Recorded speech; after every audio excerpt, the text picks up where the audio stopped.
Haleluia vi ele tu le nei tu la fiafi o tanto o via manuia le ro famle anga le o tanto matai le langi ia te tono na ua to foi fale matu pa ia foi o e sa ngal duel de yasu ia o foi la to sa fa pe ona pe ngai foi vo tapo inga tono moto malao ia ma lo tap to po ai ve ele ne no taua eu te fatalo fa felo yatu no to ia mo to manu ile swafa manu malo Yesu Kristo tanto li faula le o tanto o me foi tanto proclame per masani ai ia ole manai o mana vo ngadwenga ia bon mo le to foi sina upu fa malo si me le fiongo pa ia le tu ia tai ia pel tanto folonga ia tau fa ngadwenga foi le Yesu avela le nganga o faftai le tua ia o tanto o dia manuia ne foi vai ngole ne yaso ia le tua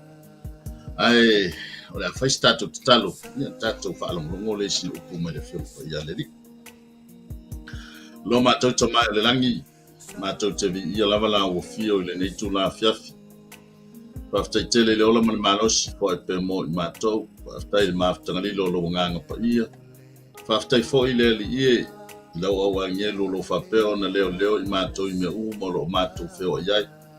Tono farfai ngā luenga, nai whanau ia o onga, me si fo ie san no fo I malu fale. Mato te vi ia la o fio, I te rei tu la fo ina lava lo mato wola. E o mwhai ei lo mato o lia manuia le nei tu la fiafi. Ia ono le mafta mai o la o fio a le lo ngā pa ia.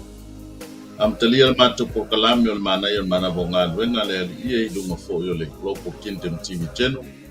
Talo I lau fio e tuinatu me uma yo ao le ali ia le nea fiafi alu ma le mana lau. Pa uina le ali ia lunga o peo ngalu le ea me si fo I lo tangata. Ia ao fola lau tala lei le nei tu la fiafi. O manuia uma I la tō whaafonga mai, whaalonga mai. Ia whamanuia lau fio I lunga ia te I la tō. Wafoni o mato fale tonu le yaso mato utua. Talo lau e fato e se atu lau fio whamanga lo mato I le toto Yesu Kristo o mato faona. E o swafala vo Yesu o mato ole mbala utu nei. Amen. Amen. Biele li fatar fatui. Sunga I whawhena inga mana I o lato fatua. Nei futu la fiafi. Nei matua tono maota malawa I fatar fatu I ate utau. Mai si foi ya e foi sa ngā lue le nei asu ya whawhero ya tu le nei tu la fia pa malo foi sunga whatonu a misi foi ia le ia lau whai ngā renga tatu wala ata foi o Global Kingdom TV channel ia tulanga foi whawhoi ino a tatu po kalame tau awe le nei asu ia le tua whawhtai le li dona lofa mlona ngā lei ya awa lo maua pe tatu upu fa malo sai foi tatu savaling ya tatu yai yo tatu to fisko I matiu te pe masni ai ole tatu o tu le nei fiafi ya fai na fa au traina le tatu o tu ya por tatu mata upu foi le nei fiafi fa au traina fa pe ole malo stanga ole fatu tua o le malo stanga o le fatu atua. O le tusi fai tau la mo mele le tusi atanielu lo tau pe tolu. Na lo na fai upo e lusu balu. Anga ia tu fai upo e tolu skulu. Atanielu lo tau pe tolu. Ia fai upo e lusu mo le vanu. E o atu fai upo e tolu sa futu. Le ala au fai tawina. Fa mai ia ku filia mai le fiona pa ia le tua. O fai atu nei pukanesa, o fape atu. Ia whawhetai le tua o Sataraka me sako maapeteniko. O lena au ina mailan a ngelu, o lawe ina ai, ngana au ona. E na whatu atua ia te ia. O li liu ina fo ile upu o le tupu. Ma ua lātou tu ina antu o lātou tino, ina nei lātou. Au na maifo I se tasi atua. Tau lava o lo lātou lava atua.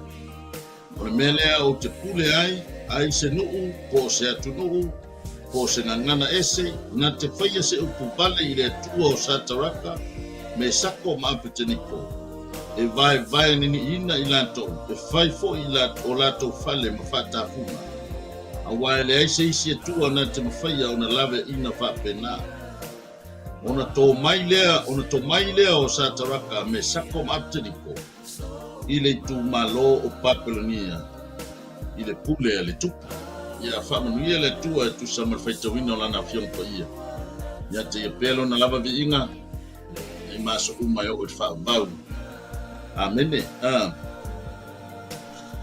o le tatou tala na e peo na watu o le malus anga o le whatua tua a e whaafonga mai ai la i nei whaiupu ia e lua pe tolu fo i le sa whaitawina i le nea whiafi ia o le nāua e maua mai tātou tala e tatala noa fo iai mai se fo i o nisi fo i o vaenga e whaalau tele ai le tātou sāvali le nea whiafi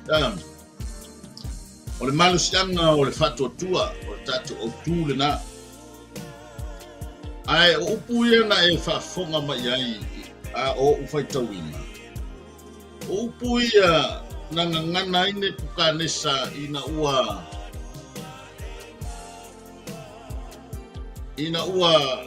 latou vaaia le matautia o le mana ma le vapenga ma le matautia o le atua i le whaasauina lea o Sataraka me sako maapeteniko mai tutonu o le o ngā humu pei ona e sirafia le o ngā humu foi mai o whaafitu o na asa pei ona whaatonu ina ai e ne pukanesa ia au na e whaasa le o ngā humu o tuu iei latou nei ona ua le ifo i le tupua e pe ona tapelenga.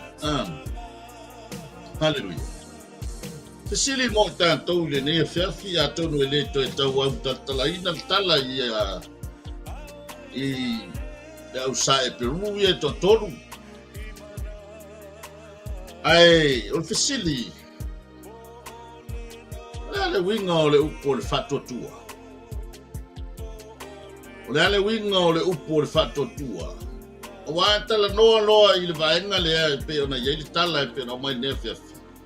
Ia male uru tala e pe ona ua watu o le manusianga o le whatua tua. Ona talia ia lea i o le matautia po se paua winga ese o loo a fifi to tonu o le whatua tua. Hallelujah. Lala le winga o le upo o le whatua tua. Na e tala noa mai iei le peru e sumatasi. Arona foi upu mua e pe ona silafia. A le whatua tua o le whalango lea i mea ua whamoe iai. O le mauti noa lea o mea i leo vaia. Ia leri. A le whatua tua o le whalango lea i mea ua whamoe iai. O le mauti noa lea o mea i leo vaia. Ia le tua. E se le malosi o le whatua tua. Aina paule o le mea e so ta iei le tangata ma le tua. O le whatua tua o le tangata. Ia po pau foi leo le vaenga a le tangata e fe so ta i ma iei le tua. O lona whatua tua. Whatua tua o le tangata. Na e mata lea i le malusianga o le whatua tua. E pei foi le tangai iei nei vai tau foi matulanga o teknolosi. O lea ua whaongaina i te tonu o maota malawa me spoi tonu o tātou whale. Ia tūlanga o mea ta o Wi-Fi. E ola ai le internet. O le Wi-Fi so se ainga e whai le Wi-Fi e tuu iai ma le password. E loka ai le Wi-Fi ia matatala i fo i le Wi-Fi mo i la tou e whaatanga ona la tou whaongaina. Nona winga i le so ona whaongaina fua isi tua oi le Wi-Fi a le si ainga. Se vanga na lava lo watu i se mea fo le lapi mai por McDonald's va pele a free Wi-Fi. Ia na alua lea oi ia le whaola lau telefoni. Wa sa o loto la wa ieli sa o lotonga. E te whaongaina ai le Wi-Fi. O le winga le inga tau tata i atu le mai o le Wi-Fi e pe e whai o se whatu sa tusa o le whatu atua o le tangata. O le whatu atua le i tutonu o le loto o le tangata. Le koneti mai e le atua. Matua foi pa wale o me na fe maltus pa ia. Ale ai le fa tua. Ya ele fia foi la le tua ya te tato. Ai o le tala la e pe ona tato va ai ese mata utia o le nei tala. Le tupua fa mai o mai ona fawina ne pukanesa ma fa tonu ina ila tu uma o sose tunu sose ngana e o lo no foi tono paperonia. Ya o mai uma la tote ifo uma le tupua le taimi le fa longo ai le ili pu ka kitara wa uma be fa ili le fa o le taimi na ifo to ele lo le ile tupua e pe ona tapera ina ne pukanesa. Ai lo filo e tonu I male to tonu lea o ila to sa e peru. Pai mai ele I mawhai o na ifo. Hallelujah. Pai mai ele I mawhai o na ifo I le tupua. Ona o lo mausali alo lato tali tonunga. Awana I e ifo se tupua o ta. Po se whaatusa o se mea I lunga. Po se mea fo I lalo nei. Awana I e ifo iai. Aua fo ia te au na ia o le tula fono fa auro la la fe wa ia tangata o le Israelu la fe wa ia mal maule le fa na ve sei na tula fono fa auro ia yo la tu ma fo fa ia la na fa tonu ina I loa o longo tupu ve mai ia le o ia le ifo kupua fa pupu tala o tala o e si fia ve mai le memo mua sai uma ila tu nei malafo te tono lafi. Hallelujah. Ai mata ya ese mata utia. Mai sai uma ila to nei malafo te tono lafi. Ni ia le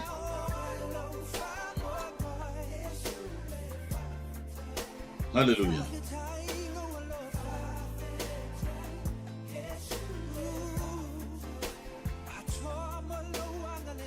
Mana ia tau tinonga ila ale wali ia o ne po nai tau le ai sa taraka me sako ma ptiliko mai a fai o lea o ma fai lo manto tua manto au ona ia ona lave ai mai ia te mato o ile o nga u mu ele na te lave ina mai lava I mato I lau kule le tu. Hallelujah. Ai pe ta ia lea ya esi le fia o le tupue ma to te le au ona yo o tua o le tupua auro foi wa e fatuina ma to te le ifo ia tangata o le tau tala I le fatu tua tangata o le tau tala ma le ayo se masalo o le wa tala noa I le oti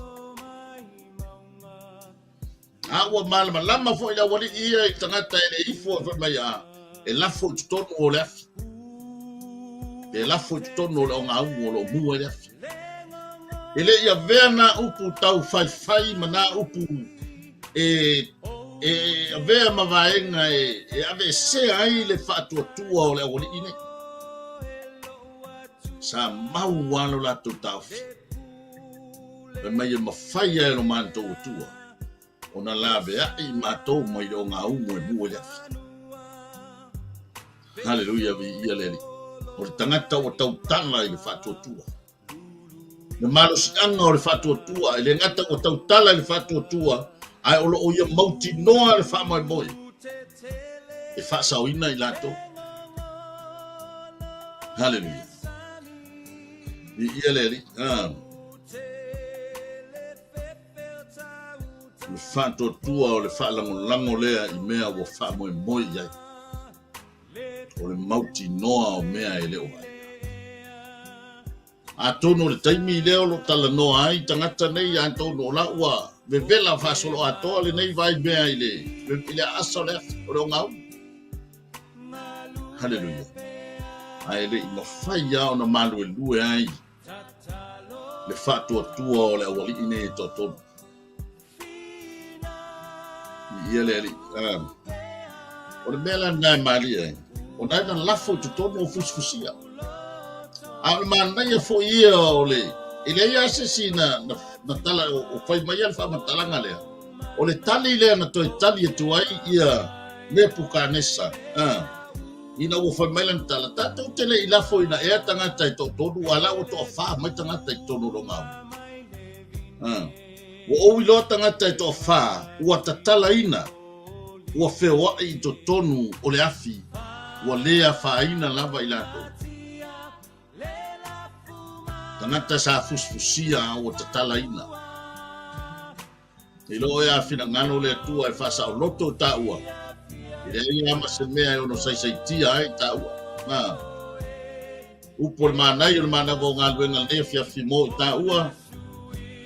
Mana o ale atua e whasa o loto I ta ua.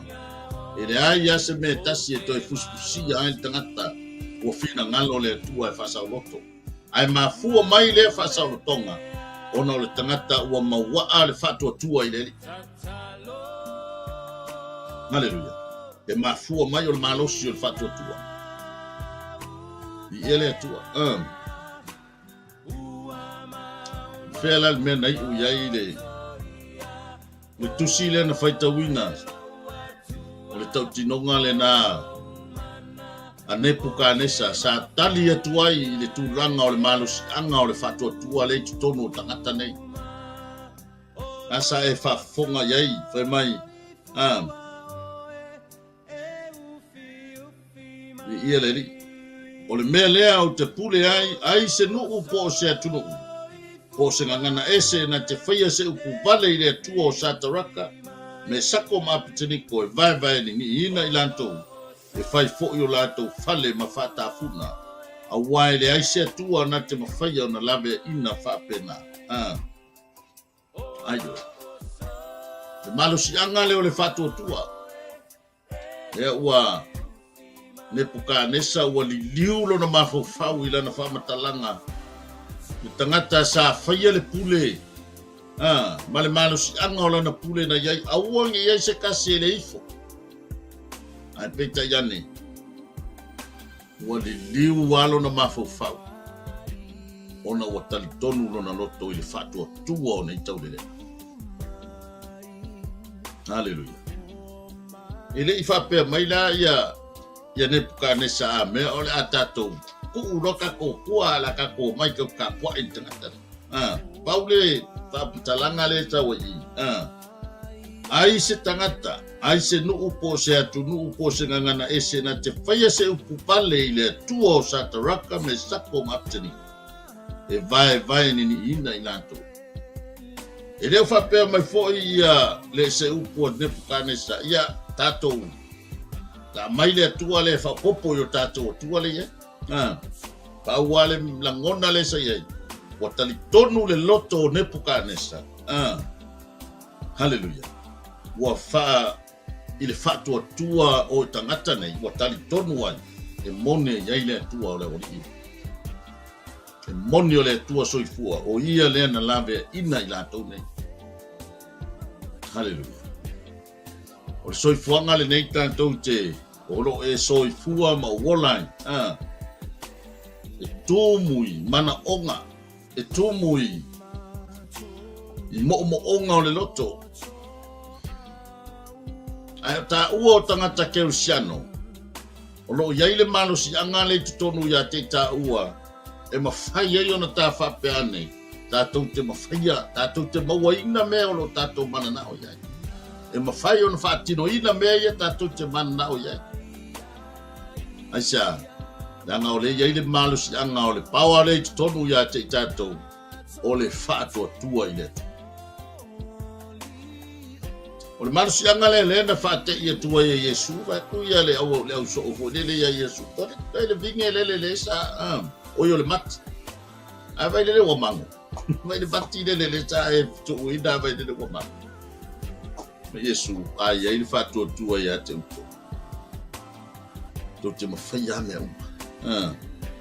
Na tala noa mai ele mariko na sumatasi alon whakperusu tolu. E moni o te whaiatu ia te utou. Ai se whaiatu I le nei maunga.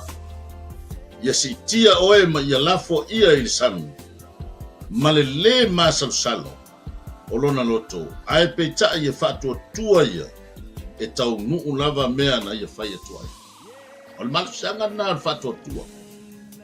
Na ua ta'u mai e Iesu le malosianga lea o le a faia ia te oe le fa'atoatua e mawhaia ona e whai atu le sami lea i le maunga lea i si tia le sami. Ai oe me le mawhai o mawhai e stangata. Ai mawhai mai lea o polo ina i tātou Iesu whai mai e mawhai pe a whai e iai le fa'atoatua i tonu ia te tātou. O le malosianga lea o le fa'atoatua. O a mea whai ngatā. O a mea i le mawhai o na whai e tangata. Ai mawhai me uma pe a whai e iai le fa'atoatua ia te tātou. Hallelujah. I ia le atua.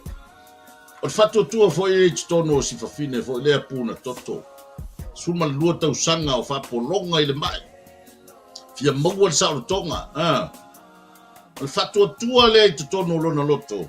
Le na ia pulu nau ai, fai mai pau tau ai na upai atu le ofo Iesu na o malo roi lea. Ele nau ia le whawhine va pea se i whetalai mai se i tau ai ngō laku se i whekalai mai Iesu ia ta. Pau an nau ta ingo le whawhine. A o pai lava i sina pito ofo Iesu, wa o malo rofo. Hallelujah. E whai mai e le, luka na e 5 lusu malvadu. A whai o te pai atu tau lama ona o malo roi le. Ai la ngona i le whātoatua o le whawhine lea le mea mawhai e do. Ona mau ailo na malo longa, ina ua whaalonga o le whawhine o Iesu lea sa. Puru nau lo le whawhine, whai mai ti ngā le tumu o tangata. A ua le mawhai o na ofia e whaafiofi atu ale pai le tango o le whawhine le ofo Iesu. Fate ia Iesu pa mai. Wala ngona Iesu aru ese atu le mana ia te. Wai na pai mai ia te. Ia o fe meme a ida o so o fa mai. Ele ino ia. Se vai kua kele o mako ele no po ina mai. Hallelujah. Ia le tua. Te ia no o avatus fate te inga password po ele ole wifi. Ia alu sa o ale le wifi na tangata la vala sa o lo no. Whaingo le password. E ta tala ila na wifi. A penga vai le tumo tangata. Vai le tumo tangata ia. Aina al whawhine ale le sa mawhai o na aru sao ia le mana ele. Ia aru sis tangata. Hallelujah. E kero e se ba ngai al mormore wifi ia ki dia le. Ki dia le mau le password. Ia le ti ngale le tumu tangata ai sa sao tu lava le mana i le tina ona le fato tu o lono ena au ngani ai na le ni liu mai lavo Iesu fai mai am lo wa fafine wa e ola i lo fato tu. Hallelujah vi ia le tu. Ano pe mo ila to lo fa pe mo I ma lo ti. Mai lo e fa fonga mai le fiafi. Ya se mai tinga ina le se mai finga ta wa le se fo e fa fonga mai le fiafi. O lo tato tala no lo wa mai le tua le fiafi de uku. O yai le malos anga ile mana o le fatu tu. Nanga paule o le sotanga o le va o lo tono o le nganga o le tangata o fe sota ia I male tu. Hallelujah. Ya faya ya te tatou le fatu tu. O fe ska waso o le fe mo le vanga. Fa na mo le pula, Ya. Palong oto alta waso atono la sa falta waso causa di funga se de ni ngata ya. Ya falong ko pe wa ese fo ile palong le pispiso tangata ile aso mo la voltele. Te sidi le kawaso o ya le pispiso o yo ko. Ola el bele separate por al mele pispiso o yo to. Ave mai le tangata o Iesu le Nasareta. Loa mavalvala au alanga lo mal tawaso ma Iesu le anlo tavita na alofa mai ia te. I lo el me sili whaftai I le keisila le tau aso.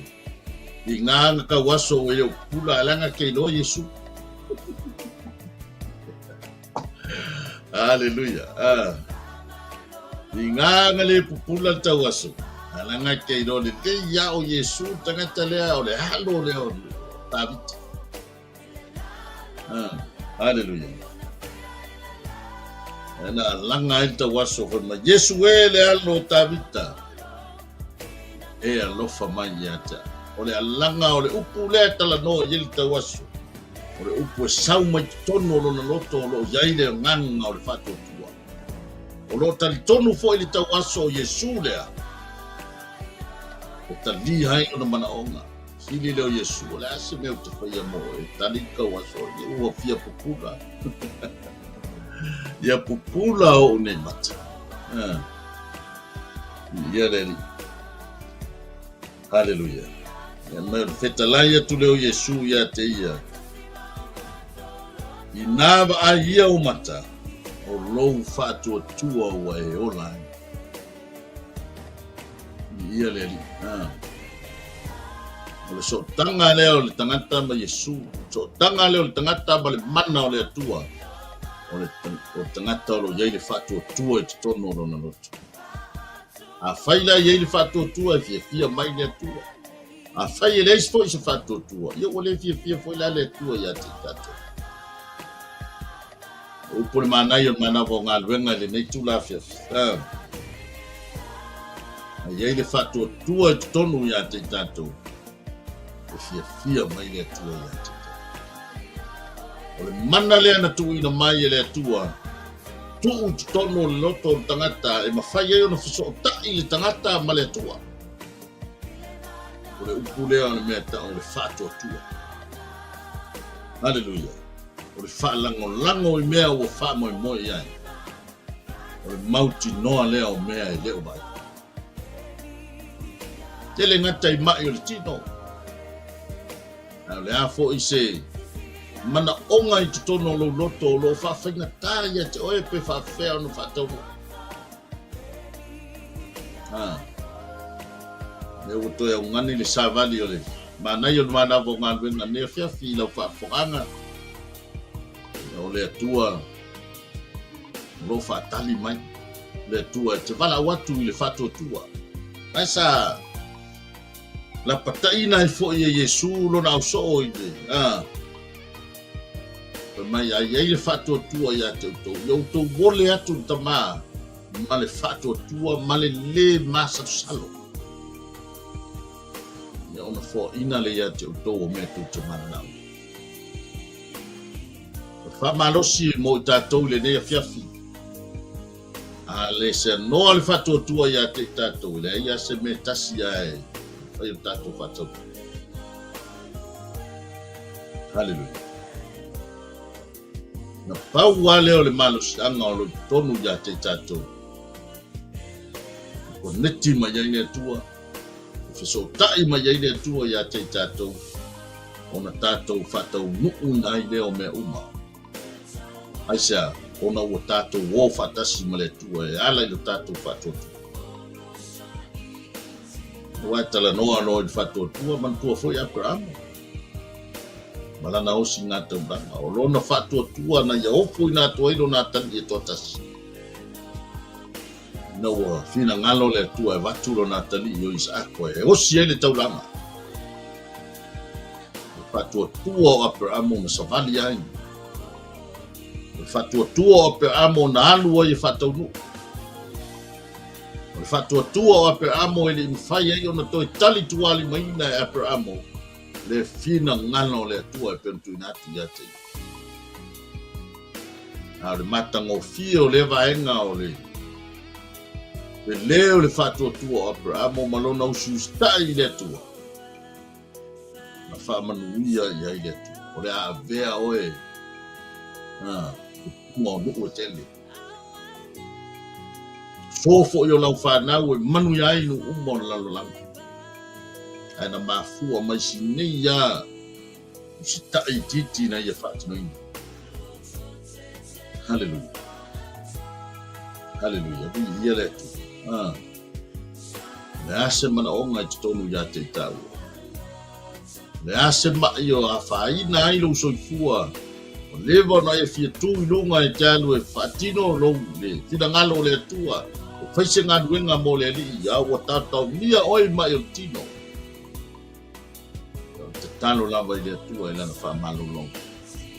Ai na o se toe lu tau ia mau pēr le whatua tua I tikono le longa. E iai le taimi e fio mai ai le tua. E wha malo loi. Ia ona leva se fulu ma le lua tau sanga o polonga le neiti nā I le mai puto. Leo se taimi titi. Ai iai le taimi o le tua. Nanga tate fiu loa. Ia lo na winga o le mawhai o na toe apa mai le tua. Lopo le tate fiua nei le o uli ala ta pena mai le tua le tali o le mana onga na nei le fia. Hallelujah. Ale upo le mana I le manava o ngā luenga le nei fia fi. O na wa apea lo whatotu. La ngaia, e iai le malosi anga I tutono o le whatotu. E iai le malosi anga I tutono o le whatotu. O le malosi anga lea na te. Fatino mea tate mana oai. Tate mawhaia mea umai lea I le whatotua I lele. Ia o le upu lea mole. Mana I o mana wa ngā ruenga nei tu la fiafi. Hallelujah. E se le mana I o se whasi whai tau lea. Na o pula tual whai tau mal tusi. Alai pia emo mai wha mo li pula le. E whai upu lea. Mai ua oui loa tangata e toa whāua te tala ina. Ua wheo hai I to tono le afi. Ua lea whaina lava I lato. Mana tua le na tongi tono le fusfusia. Ngala e ata mai. Ua mua na o manoa le na fusi ai po mai a fo ia na sai ai. Ia ai. Wai mai o ai se lau e tasi e leise meo I latou nā whai. Mai e le I manu wafi fo I latou. Nau wigai le ngā mosua ma se si rawari I. Ai whawhitai le tua. Whawhitai fo I le dana upu le nei a fiafi. Yo se upu e toi whatei ai lo tā whatoa tua. Langa iei kai mea makai kau moe whatoa tua. Ya. Ai o lo toi whango mai e le tua le nei fiafi mo I tāua. O toi titi a tali mai le tua I se mana o ngawhenga tā ia te tāua. Ia te oe mā. Ia ai mawhai ona. Ai atu mau pia I tāua lo tā whatua tua I le li. Ia ona whai ngofie leo meu. Ia o le upu leo le manai o le manawa ngā ruenga nei fiafi. Tau ina ngā lofa le tua e whamanuia I lau whafonga. Ia ngā fo I upu mo I tātou malawa. Ia e. So swani o nia te tātou. Ia ao tātou iei le tātou fo launga e peo na iei fo le nei vai tau sui fo. Ai whafte tele lava mo le nei awa noa. Whanuia le tua o ani fo fuanga o toi le nei fiafi. Ia whapelawa o na iei le fi le mua le tua e pui la vea I le whafo ma le ufale. Ispo I runga o le tele. So se meo iei lana whanau. Malu tia ina lava I tātou I aonga leo le tua. Ia au la whai tātou te talo. Ia whai ue le tātou po kalame le mana I o manawa ngā ruenga. I le neitu ngā fiafi. Lo mātou tamai le langi I momoli le nganga o le whaftai I lau fio. Ia o whai wina le mātou po kalame. Mātou te talo whaftai lau upu. O lo whapea o na whaamaru si au pea I mātou. Ia o lo he whango fo I lo mātou o lo whatutua. Ia tau lava o na mātou. Tutu mau wai leo toi mau le fio mai o ngā fio talo fo whai lau whanau so se meo iai ne fiafi ia pui punga mātia whamunia fo I lunga o le nei ala ata Ropo Kingdom TV channel nia lau ona ia Mike mas fo I whatua ne ngata pui leo lau whai ngā ruenga Dato uma o lo whapea o nā wawa I whai por kalame I le aso mle aso ia tala I ina lo finalo Tu mau atu ia te oere vi inga no mātou tua. ia le whamanu ma le whanetanga nei maso mai o le whavau. Ia ono Yesu Keriso le mātou li whaola o nono suafa o mātou wōle mo wala au tueni. Amen. Amen. Ia whamanu ia le tui fo whamwhai ne fiafi ia o tātou. Klamena mana ia mana wonga venu. Sufua mo imu.